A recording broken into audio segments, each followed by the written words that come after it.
ومثل کلمتن خبیثتن، اور مثال ناپاک بات کی، کشجرتن خبیثتن، ناپاک درخت کی طرح ہے، اجتثت من فوق الارض، جسے اکھاڑ دیا گیا ہو زمین کے اوپر سے، ما لہا من قرار، اس کے لیے کوئی استحکام یا ٹھکانہ نہیں۔ اب یہاں دیکھیں اللہ سبحانہ و تعالی ناپاک بات کی مثال کس چیز سے دے رہے ہیں۔ اللہ تعالیٰ ناپاک بات کی مثال ایک بدذات درخت سے دے رہے ہیں جس کی جڑ زمین کی گہرائی میں مضبوط نہیں ہے اور جس کو آسانی کے ساتھ اکھاڑ دیا جا سکتا ہے۔ اس ناپاک درخت کا سارا جھاڑ جھنکار اوپر ہی اوپر ہوتا ہے، لہٰذا اس میں کوئی مضبوطی نہیں ہوتی ہے۔ بالکل اسی طرح کفر کی جڑ کمزور ہے اور کافر کا کوئی بھی نیک عمل اللہ تعالیٰ کے یہاں مقبول نہ ہوگا، ان کے کلمہ خبیثہ کی پیروی کرنے کی وجہ سے۔ کلمہ خبیثہ سے مراد شرک ہے، جس کے لغوی معنی حصے دار بنانا یا ساجھا کرنے کے ہیں۔ مراد اللہ تعالیٰ کی ذات اور صفات میں کسی اور کو شریک بنانا ہے، کیونکہ کسی اور کو اللہ تعالیٰ کی ذات کے برابر جاننا کفر ہے اور شرک ہے۔ لہٰذا کافر دنیا میں جو شرک کرتے رہے اسی کے مطابق ان کے معاملات آخرت میں انجام پذیر ہوں گے۔ ان کے قول کی بنیاد درست نہ ہونے کی وجہ سے ان کے لیے میزان قائم نہیں کیا جائے گا۔ سورۃ الکہف کی آیت نمبر 105 میں اللہ سبحانہ و تعالیٰ فرماتے ہیں اولئک الذین کفروا بآیات ربہم، یہ وہ لوگ ہیں جنہوں نے انکار کیا اپنے رب کی آیتوں کا، یعنی اپنے رب کی آیات کو ماننے ہی سے ان لوگوں نے انکار کر دیا اور کفر کو اختیار کیا۔ وَلِقَائِهِ، اور اس کی ملاقات، یعنی اپنے رب کی ملاقات یا اپنے رب کے حضور پیش ہونے کا انہوں نے نہ یقین کیا بلکہ اپنے رب کی ملاقات کا انکار بھی کر دیا۔ فَحَبِطَتْ أَعْمَالُهُمْ، بس ضائع ہو گئے ان کے عمل۔ فَلَا نُقِيمُ، بس ہم قائم نہ کریں گے، لہم ان کے لیے، یوم القیامتی، قیامت کے دن، وزنا، کوئی وزن۔ اب اس آیت سے صاف ظاہر ہے کہ کافر خواہ کتنا ہی بڑا کارنامہ انجام دے دے، ان کا نیک عمل پاکیزہ نہ ہونے کے سبب، اللہ تعالیٰ کی ذات میں شریک کرنے کے سبب قبولیت حاصل نہ کر سکے گا۔ ان کے وہ سارے اعمال نیک دنیا کے خاتمے کے ساتھ ہی ختم ہو جائیں گے، یعنی ضائع کر دیے جائیں گے، اور اللہ تعالیٰ کے یہاں وہ بغیر کسی عمل کے پہنچیں گے۔ اس لیے میزان میں ان کے اعمال کا وزن نہ ہوگا، کیونکہ میزان کافر کے لیے ہوگا ہی نہیں۔ میزان تو ان لوگوں کے لیے ہوگا جنہوں نے اللہ تعالیٰ کے احکام کی پابندی کرتے ہوئے اللہ تعالیٰ کی حدود میں رہ کر اللہ تعالیٰ کی رضا کے لیے اعمال کیے ہوں گے اور اللہ تعالیٰ کی ذات میں کسی کو شریک نہ بنائیں گے۔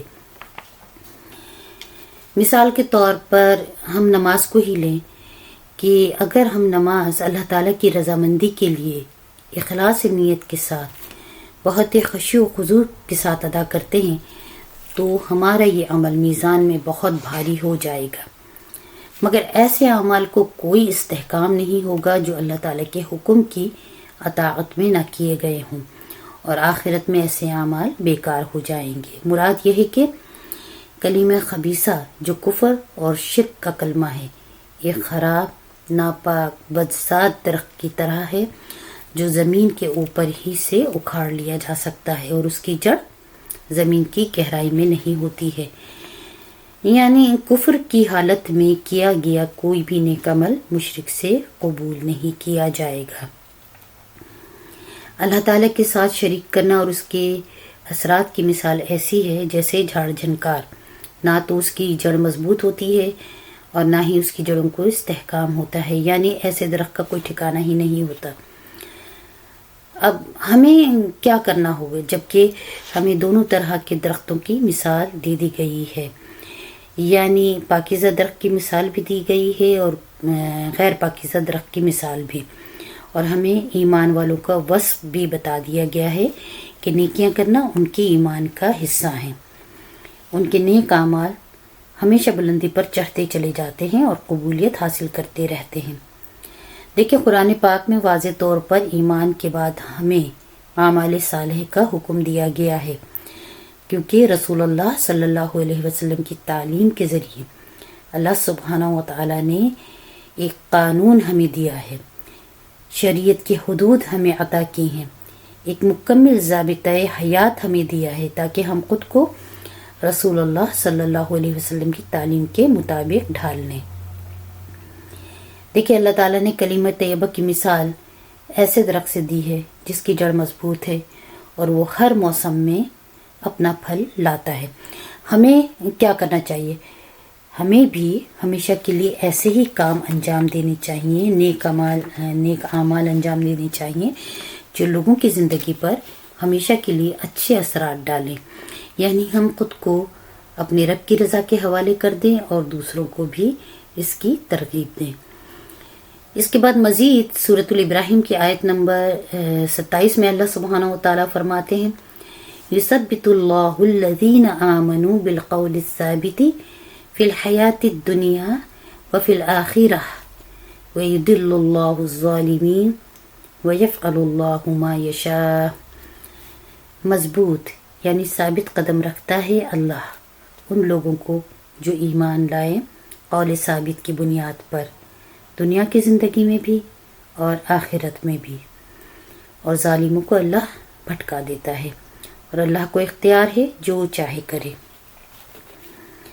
یعنی اللہ تعالیٰ پر مضبوط ایمان اور آخرت پر مضبوط یقین، اللہ تعالیٰ کے فرشتوں پر ایمان اور اللہ تعالیٰ کی بھیجی کتابوں پر اور اس کے رسولوں پر ایمان رکھنے والوں کو اللہ سبحانہ و تعالیٰ دنیا میں بھی ثابت قدم اور استقامت عطا کرتے ہیں اور آخرت میں بھی ثابت قدم رکھتے ہیں، اور ان کی تمام صلاحیتوں کو اجاگر کر کے ان کو ان کے مقاصد میں صبر کے ساتھ جما دیتے ہیں۔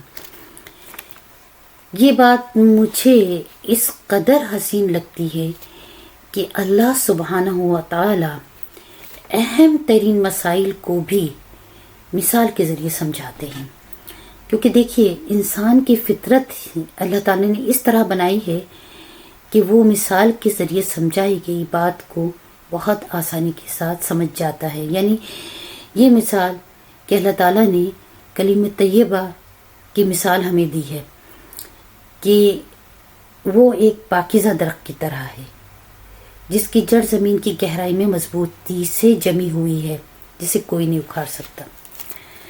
اب ہم اس بات پہ غور کریں کہ کلمہ طیبہ جو کہ ایک پاکیزہ کلمہ ہے، ہمیں کس طرح ایک مکمل ثابتہ حیات دیتا ہے یہ کلمہ۔ دیکھیں قرآن کریم کے نازل ہونے کا ایک مقصد تمام بنی نوع انسان کو منظم کرنا ہے، ایک پلیٹ فارم پر لانا ہے۔ یعنی اللہ تعالیٰ کے حکم سے رسول اللہ صلی اللہ علیہ وسلم نے تمام ایمان والوں کے درمیان بھائی بندی کا ایک رشتہ قائم کیا ہے، اور اس رشتے کی بنیاد اسلام پر رکھی گئی ہے۔ پھر اللہ سبحانہ و تعالیٰ سے محبت اور رسول اللہ صلی اللہ علیہ وسلم سے محبت پر رکھی گئی ہے۔ اس لیے مثال کے طور پہ دو افراد کے درمیان جھگڑا ہو جاتا ہے تو ہمیں کیا کرنا چاہیے؟ ہمیں ان میں فوراً صلح کرانی چاہیے، اور یہ ذمہ داری ہر مسلمان پر عائد ہوتی ہے، ہم سب پر عائد ہوتی ہے کہ وہ اختلافات کو مزید نہ بڑھنے دے، اور یہ سب اسی وقت ممکن ہوگا جب ہمارے دل میں تقوی یعنی اللہ تعالیٰ کا خوف ہوگا۔ ہماری ذمہ داری ہے کہ اصلاح کی نیت سے لوگوں کے لیے خیر خواہی کا طرز عمل اپنائیں، اور اس عمل میں ہمارا اخلاص نیت کا ہونا بے حد ضروری ہے۔ دیکھیں ہمارا یہ اقرار کہ اللہ سبحانہ و تعالیٰ کی ذات کے سوا نہ ہم سے کوئی چیز لے سکتا ہے اور نہ ہمیں کوئی چیز دے سکتا ہے، یعنی کلمہ طیبہ کے اقرار کے بعد ہمارے شعور میں ایمان کے جو چراغ روشن ہوتے ہیں وہ ہمیں گناہوں سے محفوظ کرتے ہیں۔ لہٰذا ہماری یہ ذمہ داری ہے کہ ہم لوگوں کو اچھے اور برے اعمال کے انجام سے آگاہ کریں، یعنی برائی کے برے انجام اور اچھے عمل کے اچھے نتائج سے لوگوں کو آگاہ کرنا ہماری ذمہ داری ہے۔ اور اسلام کی ان روشن تعلیمات کا آغاز ہم کس طرح سے کریں گے؟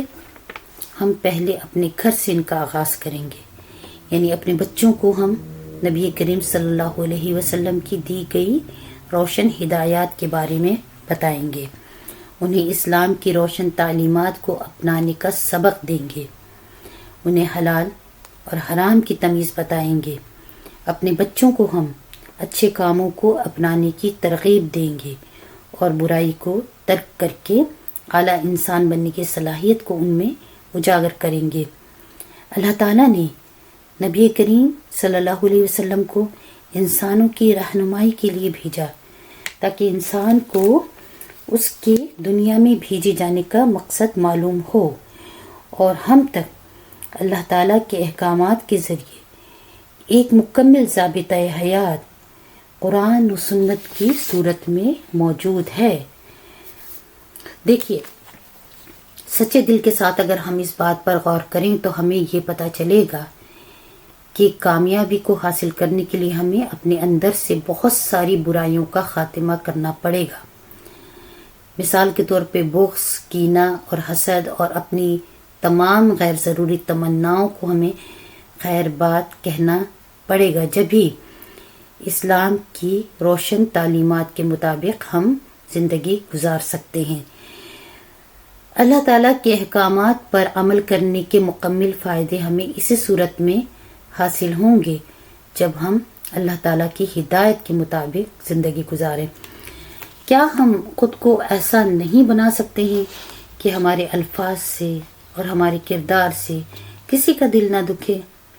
بالکل، ہم اپنے منفی جذبات کو قابو میں رکھ کر خود کو مثبت شخصیت میں ڈھال سکتے ہیں تاکہ ہماری زبان، ہمارے اخلاق، ہمارے کردار کی روشن خوبیاں دوسروں کو اللہ تعالیٰ کے قریب لانے کا ذریعہ بنے، اور یہ سب کچھ اللہ تعالیٰ پر مکمل توکل کے بعد ہی ممکن ہے۔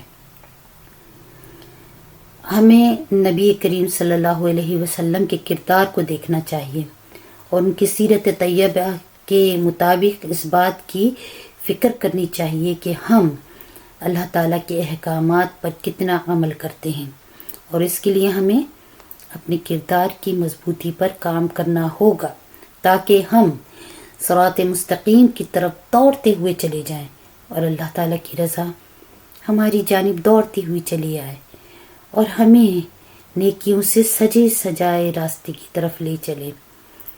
دیکھیں، ہماری گفتگو میں نرمی ہونی چاہیے تاکہ دوسروں کے ساتھ ہمارے معاملات میں اخلاص نیت شامل ہو جائے اور یہی اخلاص اللہ تعالیٰ کے قرب کا ذریعہ بن جائے۔ مگر نرمی کا ہرگز یہ مطلب نہیں ہے کہ اگر کوئی غلط کر رہا ہے تو اس وقت بھی ہم نرم روی سے کام لیں، بلکہ مومن غلط بات پر کبھی بھی کمپرومائز نہیں کرتا ہے۔ مومن اپنی کوششوں سے غلطیوں کو درست کرتا ہے۔ اس لیے تو اللہ سبحانہ و تعالیٰ نے آل عمران کی آیت نمبر 110 میں فرمایا، کنتم خیر امت، تم بہترین امت ہو، اخرجت للناس تأمرون بالمعروف، جسے لوگوں کے فائدے کے لیے بھیجا گیا، تم نیکی کی تلقین کرتے ہو، وتنہون عن المنکر، اور تم برائی سے روکتے ہو۔ یہی تو وہ بھاری ذمہ داری ہے جو اللہ سبحانہ و تعالیٰ نے نبی کریم صلی اللہ علیہ وسلم کی امت کو عطا کی ہے، یعنی ہمیں اور تمام امت مسلمہ کی زندگی کا اصل مقصد کیا ہے؟ ہم سب کی زندگی کا اصل مقصد اور ذمہ داری ہے کہ ہم خود بھی ہدایت پر قائم رہیں اور دوسروں کو بھی ہدایت کے لیے جگاتے رہیں اور مسلسل جگاتے رہیں۔ تو جس خیر کو پھیلانے کی صلاحیت اللہ تعالیٰ نے ہمیں عطا کی ہے تو کیوں نہیں اس صلاحیت کو ہم استعمال کریں، بروئے کار لائیں، اپنے نیک اعمال کی خیر سے دوسروں کو فائدہ پہنچائیں، کیونکہ اللہ تعالیٰ نے تو نبی کریم صلی اللہ علیہ وسلم کی امت کو بہترین امت کہا ہے، جو نیکی کی تلقین کرتی ہے، برائیوں سے روکتی ہے، جس کا ایمان دنیا اور آخرت پر مضبوط ہے۔ تو یہ سب کچھ اسی وقت ممکن ہے نا جب ہم نصیحت کو قبول کریں گے، حق کی خاطر ڈٹ جائیں گے، اہل ایمان کی صحبت کو اختیار کریں گے اور علم دین کے حصول کی کوشش کریں گے، اور اس کے لیے دین پر استقامت اور ثابت قدمی میں ہی اللہ تعالیٰ کی رضا شامل ہے، کیونکہ مومن خوشحالی اور بدحالی دونوں صورتوں میں ثابت قدم ہوتا ہے۔ اپنے رب کی رضا کے لیے ہمیں ہر وقت تیار رہنا چاہیے اور دوسروں کو بھی اس کی ترغیب دینا چاہیے۔ یہ سب باتیں اگر ہم اپنے اندر پیدا کر لیں تو اللہ تعالیٰ آخرت کی ہر منزل میں ہمیں ثابت قدمی عطا کریں گے۔ دیکھیں، آخرت کی تیاری کا پرچہ تو اللہ تعالیٰ نے پہلے ہی سے آؤٹ کیا ہوا ہے، یعنی ہمیں پہلے ہی سے آخرت کی تیاری کی خبر دے دی گئی ہے۔ تو پھر جب امتحان کا پرچہ ممتحن خود آؤٹ کر رہا ہو تو سوچئے امتحان دینے والے کے معاملات تو اس کی عین توقعات کے مطابق ہی ہونے چاہیے نا۔ یہی سبب ہے کہ مومن آخرت میں کسی پریشانی سے نہیں گزرے گا، قدم قدم پر اسے اللہ تعالیٰ کی مدد حاصل رہے گی۔ سورۃ الحج کی آیت نمبر 73 میں اللہ سبحانہ و تعالیٰ نے ایک مکھی کی مثال کے ذریعے ہمیں کس طرح سمجھایا ہے، سنیے۔ جن معبودوں کو تم اللہ کو چھوڑ کر پکارتے ہو وہ ایک مکھی بھی پیدا کرنے پر قادر نہیں ہے، اگرچہ اس کام کے لیے وہ سب جمع ہو جائیں، اور اگر ایک مکھی ان سے کوئی چیز چھین لے تو وہ اس مکھی سے اسے بچا بھی نہیں سکتے۔ اب اس مثال میں چھپی بات کو ہم سب کو سمجھنا چاہیے اور اپنی اصلاح کی طرف توجہ دینا چاہیے، یعنی جس سے مدد مانگی جا رہی ہے وہ تو خود کمزور ہے۔ مراد یہ ہے کہ کسی غیر اللہ سے یہ عقیدہ رکھنا کہ اللہ تعالیٰ نے اسے تمام اختیارات دے دیے ہیں اور وہ جو چاہے کر سکتا ہے، ہر قسم کی مرادیں پوری کر سکتا ہے، یعنی جیسا کہ پیر، فقیر، قبر والوں سے مانگنا، اولیاء اللہ کی مزارات پر جانا، ان کو مشکل کشا اور حاجت پوری کرنے والا سمجھنا، یہ سب شرک ہے، کیونکہ مشکلات میں مدد صرف اللہ کی ذات ہی سے ممکن ہے۔ ہر حاجت صرف اللہ تعالیٰ کی ذات ہی پوری کر سکتی ہے۔ آسمان اور زمین کے تمام معاملات کا حقیقی مالک صرف اور صرف اللہ سبحانہ و تعالیٰ ہیں۔ ہر نفع اور ہر نقصان کا مالک اللہ تعالیٰ ہی ہے، یعنی اللہ تعالیٰ کے اذن سے ہی سب کچھ ممکن ہے۔ اس لیے ہمیں اللہ تعالیٰ کے سوا کسی سے مدد نہیں مانگنا چاہیے، نہ قبر والوں سے، نہ اولیاء اللہ سے، اور نہ پیروں فقیروں سے۔ اب یہاں سوال یہ پیدا ہوتا ہے کہ اللہ ہمیں مثالوں کے ذریعے کیوں سمجھاتے ہیں؟ اس سلسلے میں مجاہد رحمۃ اللہ علیہ فرماتے ہیں، مثالیں خواہ چھوٹی ہوں یا بڑی، ایمان والے ان پر ایمان لاتے ہیں اور انہیں حق جانتے ہیں، ان سے ہدایت پاتے ہیں۔ یعنی مومن اس مثال کو اللہ تعالیٰ کی جانب سے حق سمجھتے ہیں۔ اللہ تعالیٰ فرماتے ہیں سورۃ البقرہ آیت نمبر 26 میں، فَأَمَّا الَّذِينَ آمَنُوا فَيَعْلَمُونَ أَنَّهُ الْحَقُّ مِنْ رَبِّهِمْ، تو جو لوگ ایمان لائے وہ جانتے ہیں کہ یہ مثال ایک حق بات ہے جو ان کے رب کی طرف سے آئی ہے۔ دیکھیں، اللہ تعالیٰ ایک معمولی جاندار کی مثال دے کر ہمیں سمجھاتے ہیں جو حق کے طلب کرنے والوں کو ہدایت بخشتی ہے۔ ایمان والوں کا طرز عمل یہی ہوتا ہے کہ ان کو اللہ تعالیٰ کی کوئی بات چھوٹی لگتی ہی نہیں ہے۔ یہ مثالیں ایمان والوں کے لیے مضبوطی کا سبب ہیں کہ اللہ تعالیٰ کی ذات و صفات واحد ہے، یکتا ہے، اس کا کوئی شریک نہیں، تمام جہانوں پر صرف اللہ ہی کا اختیار ہے، اور نظام حیات کو چلانے والی ذات صرف اللہ تعالیٰ کی ہے۔ اللہ تعالیٰ اپنی مثالوں سے لوگوں کو ہدایت دیتا ہے، اس لیے جب ہم اللہ تعالیٰ سے کوئی عہد کریں تو ہمیں چاہیے کہ ہم اس پر مضبوطی کے ساتھ قائم رہیں۔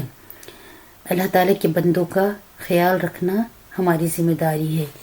ہمیں اپنے آپ کو بڑی چیز نہیں سمجھنا چاہیے، کیونکہ یہ تکبر کی نشانی ہے، بلکہ ہمیں اپنے اندر عاجزی پیدا کرنا ہے، دنیا میں جھک کر چلنا ہے۔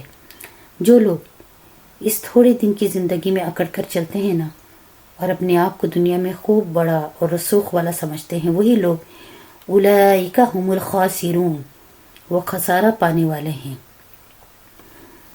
یعنی ایسے ہی لوگ نقصان اٹھانے والے ہیں جو حق کا انکار کرتے ہیں۔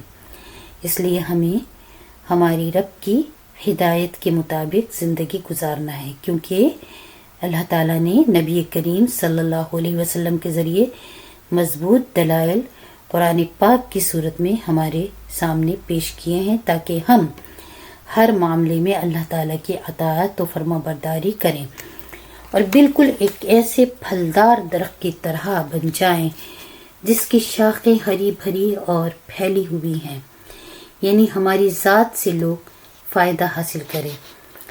صحیح بخاری میں حضرت عبداللہ بن عمر رضی اللہ تعالیٰ عنہ سے منقول ہے کہ ہم رسول اللہ صلی اللہ علیہ وسلم کے پاس بیٹھے ہوئے تھے کہ آپ نے فرمایا، بتاؤ وہ کون سا درخت ہے جو مسلمان کے مشابہ ہے، جس کے پتے جھڑتے نہیں، نہ جاڑوں میں نہ گرمیوں میں، جو اپنا پھل ہر موسم میں لاتا ہے۔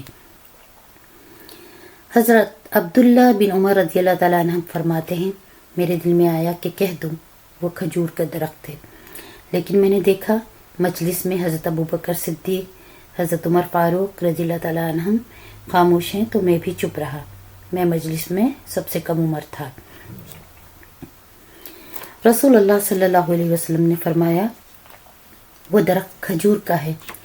جب یہاں سے اٹھ کر چلے تو میں نے اپنے والد حضرت عمر رضی اللہ تعالیٰ عنہ سے اس کا ذکر کیا، تو حضرت عمر رضی اللہ تعالیٰ عنہ نے فرمایا، اگر تم جواب دے دیتے تو مجھے تم تمام چیزوں کے مل جانے سے زیادہ محبوب تھے۔ ابن حاتم میں ہے کہ کسی نے رسول اللہ صلی اللہ علیہ وسلم سے عرض کیا، یا رسول اللہ صلی اللہ علیہ وسلم، مالدار لوگ درجات میں بہت بڑھ گئے ہیں۔ آپ صلی اللہ علیہ وسلم نے فرمایا، یاد رکھو اگر تم دنیا کی چیزیں لے کر انبار لگا دو تو بھی وہ آسمان تک نہیں پہنچنے کی ہیں۔ تجھے ایسا عمل بتلاؤں جس کی جڑ مضبوط اور جس کی شاخیں آسمان میں ہیں؟ اس نے پوچھا، وہ کیا ہے؟ آپ صلی اللہ علیہ وسلم نے فرمایا، لا الہ الا اللہ واللہ اکبر وسبحان اللہ والحمد للہ، ہر فرض نماز کے بعد 10 بار کہہ لیا کرو، جس کی اصل مضبوط، جس کی فرع یعنی ٹہنیاں آسمان میں ہیں۔ اب اس سے ہمیں اس بات کا علم حاصل ہوتا ہے کہ لا الہ الا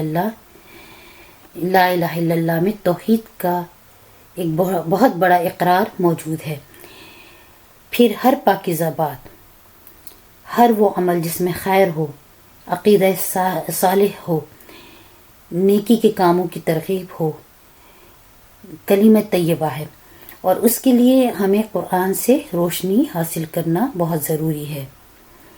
اللہ تعالیٰ سے اپنا تعلق بڑھانا بہت ضروری ہے، کیونکہ مومن کی یہ صفت ہے کہ وہ علم کو لوگوں میں تقسیم کرتا ہے اور اپنے ایمان کو علم نافع اور عمل صالح سے بڑھاتا چلے جاتا ہے۔ ہمیں کیا کرنا ہے؟ ہمیں چاہیے کہ نیکیوں کو اپنا اوڑھنا بچھونا بنا لیں۔ اگر اپنے دائرہ اختیار میں برائی دیکھیں تو ہم اس برائی کو ختم کرنے کی کوشش کریں، کیونکہ ایمان کے ساتھ عمل کا کرنا بھی بہت ضروری ہے۔ پھر ہماری نیت میں اخلاص کا ہونا بہت ضروری ہے، اور ہمارا عمل اللہ تعالیٰ کے حکم کے مطابق ہونا بہت ضروری ہے۔ اب ان سب چیزوں کے حصول کے لیے ہمیں کیا کرنا چاہیے؟ دیکھیے، جو بھی ذرائع ہمیں میسر ہیں ان کے ذریعے لوگوں کو نیک کاموں کی طرف ہمیں بلانا چاہیے جو اللہ کے حکم کے مطابق ہوں۔ پھر اچھی اور نرم اور پاکیزہ گفتگو کے ذریعے انہیں اچھے اخلاق، اچھے کردار اور اچھی اور مثبت سوچ کی تعلیم دینا چاہیے، تاکہ وہ بھی نیک اعمال کر سکیں۔ اور لوگوں کو اس بات کا علم دینا بہت ضروری ہے کہ اللہ تعالیٰ نے ہمارے لیے یہ کائنات اور اس کے بعد موت اور زندگی، یہ سب ہمیں آزمانے کے لیے دیے ہیں، تاکہ ہمیں جانچا جائے کہ ہمارے اعمال کیسے ہیں۔ اس کے لیے ہمیں لوگوں کو بھلائی کی طرف راغب کرنا ہوگا تاکہ وہ اچھے کام کریں۔ اچھی بات کریں، کیونکہ دنیا اور آخرت کی کامیابی کا انحصار اللہ پر مضبوط ایمان اور اعمال صالح پر منحصر ہے۔ عمل صالح کیا ہے؟ عمل صالح ہر وہ قول اور ہر وہ عمل جو اللہ تعالیٰ کو پسند ہے، وہ عمل صالح ہے۔ فرائض و واجبات کا ادا کرنا، سنن و مستحبات کا ادا کرنا، یہ سب عمل صالح ہے۔ نیک اعمال کے ہماری زندگی پر نہ صرف اچھے اثرات مرتب ہوتے ہیں، بلکہ ہمیں دنیا اور آخرت میں بھی ان کی جزا ملتی ہے، کامیابی کی صورت میں۔ مثال کے طور پر جب ہم نیک اعمال کرتے ہیں تو اللہ تعالیٰ کا قرب حاصل ہوتا ہے، نیکی کے کاموں سے ہمیں محبت اور رغبت بڑھتی ہے، عمل صالح کرنے سے ہماری زندگی میں پاکیزگی آ جاتی ہے، اور اللہ تعالیٰ اچھے اعمال کرنے والوں کا شمار پھر اپنے صالحین لوگوں میں کر لیتے ہیں۔ تو ہمیں ایسے اعمال کی توفیق کے لیے اللہ تعالیٰ سے مسلسل خاص دعائیں کرتے رہنا چاہیے، تاکہ ہم بھی اللہ تعالیٰ کے مقرب بندوں میں شامل ہو جائیں۔ یہاں میں ایک مثال دوں گی کہ نماز میں ہم جب تشہد پڑھتے ہیں، یعنی التحیات، تو اس میں ہم کیا کہتے ہیں؟ السلام علینا وعلی عباد اللہ الصالحین۔ اس دعا کے ذریعے تمام مسلمانوں کے لیے ان کی نماز میں سلامتی کی دعا، اور خود ہمارے لیے بھی اس دعا میں سلامتی کی اللہ تعالیٰ نے تلقین کی ہے۔ اور یہ کس قدر اعزاز کی بات ہے کہ اللہ تعالیٰ تشہد میں ہم سے دعا کروا کر ہم سے نیکی کا کام لے رہے ہیں، یعنی ہم پر سلام، اور اللہ تعالیٰ کے تمام صالحین بندوں پر سلام۔ یہ دعا اس زمین و آسمان میں موجود تمام صالحین تک پہنچتی ہے۔ اس سے کیا پتہ چلتا ہے؟ اس سے یہ پتہ چلتا ہے کہ نیکی کی توفیق ہونا اللہ کی کتنی بڑی نعمت ہے۔ اللہ تعالیٰ ہم سب کو تمام فرائض و واجبات ادا کرنے والا بنائے، اور اعمال صالح کی محبت ہمارے دلوں میں ڈال دے، تاکہ ہم گرتے ہوں کو تھام لیں۔ آمین۔ وآخر دعواہم ان الحمد للہ رب العالمین۔